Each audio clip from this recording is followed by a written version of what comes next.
हमारी मृत्यु हो जाती है, तो शास्त्रों में क्या कहा गया है, आपको क्या नॉलेज है, कुछ बताओ आफ्टर लाइफ के बारे में। जब मृत्यु हमारी हो जाती है उसके बाद में हमारे कर्मों का पूरा रजिस्टर उठाते हैं चित्रकेतु जी, ब्रह्मा के पर्सनल असिस्टेंट हैं चित्रकेतु। उनके पास सबका लेखा जोखा रहता है हमारा। तो मैंने अपने गुरुजी से पूछा, मैंने कहा गुरुजी मानव देह तो यहीं जल जाता है, ये मृत्यु के बाद के स्वर्ग और नरक में कौन यातनाएं, जैसे नरक में बोलते हैं कढ़ाई में डाल देते हैं, खोलते हुए तेल में उबाल देते हैं, या हमने जो जो लाइफ में किया यहाँ पर वो सब हमको भोगना पड़ता है। स्वर्ग में बताते हैं कि बुढ़े नहीं होते, दाढ़ी मूछ नहीं आती, कितना भी खा लो पेट बढ़ेगा नहीं, मोटे नहीं होगे, भोग आदि ये सब।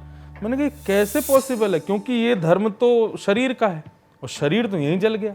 तो हमारे गुरुजी ने बहुत अच्छा आंसर दिया, बोले देखो मृत्यु के बाद ना व्यक्ति का पूरा डाटा चेक करते हैं चित्रकेतु, और देखने के बाद में उसका बताते हैं भाई इसने इतना पाप किया, इतने पाप के लिए इसको नरक जाना पड़ेगा, इतना पुण्य किया इसके लिए स्वर्ग जाना पड़ेगा। तो उसके लिए क्या करते हैं, वो उसको यातना देह देते हैं, एक नया एक इन्वेंशन, एक शरीर दिया जाता है। नरक जाने के लिए यातना शरीर मिलेगा जो कि हमारे जैसा ही होता है, बस हमारे शरीर में और यातना शरीर में इतना अंतर है कि अगर हमको बीच से काट दोगे तो हम मर जाएंगे, वो मरेगा नहीं, दर्द पूरा देगा, पीटने पर दर्द पूरी होगी लेकिन मरेगा नहीं। बस उसकी यही खासियत है, पहाड़ से फेंक दो, नदी में डुबा दो, पीड़ा तड़फन और जलन जो भी होती है लगने पर शरीर, वो सब होगी, उसको मरेगा नहीं।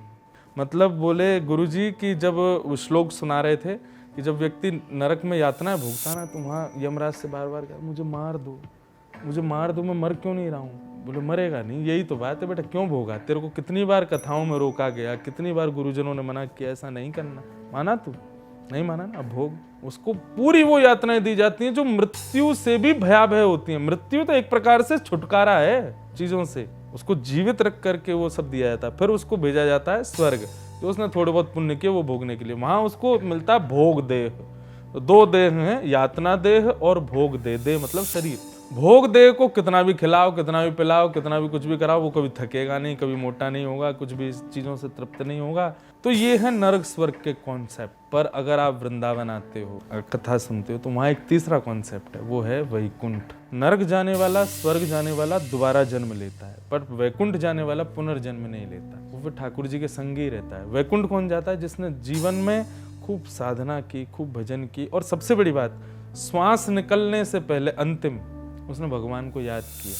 ये बहुत डिफिकल्ट है, आदमी अपने अंतिम समय में भगवान को याद नहीं कर पाए, पूरी लाइफ याद कर लेगा, लेकिन अंतिम समय कोई श्रेष्ठ ही होगा जिसको ठाकुर जी चाहेंगे वो याद कर लेता है, वो फिर वैकुंठ जाता है, उसको फिर दोबारा पृथ्वी में नहीं आता। वो कब आएगा, जब ठाकुर जी आएंगे ना, भगवान का ही कोई सखा मित्र माता पिता या कोई ऐसे, जैसे वैकुंठ में अभी होंगे 1000-1500 लोग, भगवान उनको ही कहते हैं भैया तुम्हारा बहुत मन करता है ना कि तुम हमारे पिता जैसा रोल करो, तो चलो जब हम कृष्ण बन के जाएंगे तुम नंद बाबा बनना।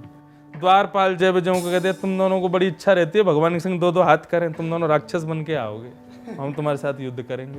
तो एक प्रकार से लोग इसको गलत ना लें, लेकिन ये फैक्ट है कि भगवान की जो लीला होती है ना, वो ठाकुर जी पहले ही प्री प्लान कर लेते हैं, ऐसा ऐसा ऐसा करेंगे, और उसका कारण केवल ये होता है कि हमारी लीला के बाद में लोगों को इससे ज्ञान मिले कि हमें करना है क्या है। तो ये 3 कॉन्सेप्ट होते हैं, स्वर्ग, नर्क और वैकुंठ। वैकुंठ जाने वाले का जन्म नहीं होता दोबारा, वो भगवान जब आते हैं लीला करने, जैसे अब कल की अवतार होगा, तब ठाकुर जी के साथ में जो जो पधारेगा पृथ्वी पर, उनके माँ बन के, पिता बन के, भाई बन के, सखा बन के, शत्रु बन के, दुश्मन बन के, वो सब वहीं से आएंगे। वैसे कलयुग का एंड देखा जाए तो बहुत बुरा है, और अभी बहुत दूर भी है ना, अभी बहुत लंबा चलेगा, बहुत लंबा है, हम लोग बहुत सही समय पर निपट जाएंगे। हाँ।